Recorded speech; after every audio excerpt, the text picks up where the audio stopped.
ദൈവത്തിന് സ്തുതി. പ്രഭാത കിരണത്തിലേക്ക് സ്നേഹവന്ദനം. ഭാഗം 1898. ഇന്ന് മാർച്ച് മാസം 12-ാം തീയതി, 71-ാമത്തെ ദിവസത്തിലെത്തി. നോമ്പിന്റെ മറ്റൊരു പുലരിയാണ്. നോമ്പില് ഉപവാസത്തിന് എന്തുമാത്രം പ്രാധാന്യമുണ്ട്. എന്താണ് സത്യത്തിൽ ഉപവാസം? അടുത്ത് വസിക്കുക, അടുത്തായിരിക്കുക. അതാണ് ആ വാക്കിന്റെ ഒരു വാച്യാർത്ഥം. 4 തരത്തിലുള്ള ബന്ധങ്ങൾ ഈ വാക്ക് സൂചിപ്പിക്കുന്നുണ്ട്. ആരോടൊക്കെ അടുത്തായിരിക്കണമെന്ന് ഓർമ്മപ്പെടുത്തുന്ന 4 കാര്യങ്ങൾ നമ്മൾ പലപ്പോഴും അറിയാതെ പോകുന്നതും മിക്കപ്പോഴും ബോധപൂർവം മറന്നു കളയുന്നതും. 1, അയൽക്കാരനോട് അടുത്തായിരിക്കണമെന്നാണ്. പാടാണ്. അവനവനോട് തന്നെ നമുക്കൊരു നീതിബോധം പുലർത്താനായിട്ട് കഴിയാതെ പോകുന്ന കാലത്ത് അയൽക്കാരൻ. 2, കുറച്ചുകൂടി പ്രപഞ്ചത്തോട് അടുത്തായിരിക്കണം അത്രേ. 3, അവനവനോട്. 4, ഉടയവനോട്. അതിനൊരു ക്രമമൊക്കെ ഉണ്ട് കേട്ടോ. ബോധപൂർവമാണ് ഉടയവനോടുള്ള അടുപ്പം ഞാൻ അവസാനമാക്കിയത്. ഈ 4 ബന്ധങ്ങളാണ് എന്നെ ഞാനാക്കി മാറ്റുന്നത്.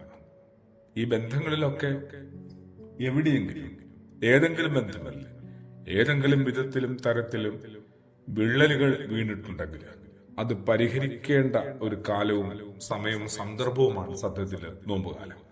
ഉപവാസം ഇതിനൊക്കെയാണ്. നമ്മൾ ആരും തനിച്ചല്ല. ഒരു മനുഷ്യനും അതുകൊണ്ട് ഏകനായി പോവുകയും വരിക. മനുഷ്യ സമൂഹത്തിന്റെ ഭാഗമാണ് ഓരോ വ്യക്തിയും. ഇതിനിടയിൽ നമ്മൾ തന്നെ ചില സൗകര്യങ്ങൾക്ക് വേണ്ടി ജാതി, മത, വർണ്ണ, വർഗ, പാർട്ടി, തൊഴില് അങ്ങനെ കുറെ വ്യത്യാസങ്ങളൊക്കെ വരുത്തിയിട്ടുണ്ടെങ്കിലും ഇതിനെല്ലാം ഉപരിയായി എല്ലാവരും മനുഷ്യരാണ്. ഒരേ മനുഷ്യ പ്രകൃതിയിലും ഒരേ മനുഷ്യ സമൂഹത്തിന്റെയും പങ്കുകാരാണ്. ദൈവത്തിന്റെ മുഖം വഹിക്കുന്നവരാണ് നമ്മൾ ഓരോരുത്തരും. അതുകൊണ്ട് അടുത്തു നിൽക്കുന്നത് ശത്രുവല്ല, എന്റെ സഹോദരനാണ്. ഭാരതത്തിന്റെ വലിയൊരു കാഴ്ചപ്പാടാണ്. അടുത്തു നിൽക്കുന്നത് ശത്രുവല്ല, എന്റെ സഹോദരനാണെന്ന് ഞാൻ എപ്പോഴാണോ മനസ്സിലാക്കുക, അപ്പോഴാണ് എനിക്ക് രാത്രി അവസാനിച്ച് പകൽ ആരംഭിക്കുന്നത് എന്ന് ഒരു പുരാതന ഭാരതീയ കാഴ്ചപ്പാടുണ്ട്. എന്തുമാത്രം പ്രസക്തമാണ്.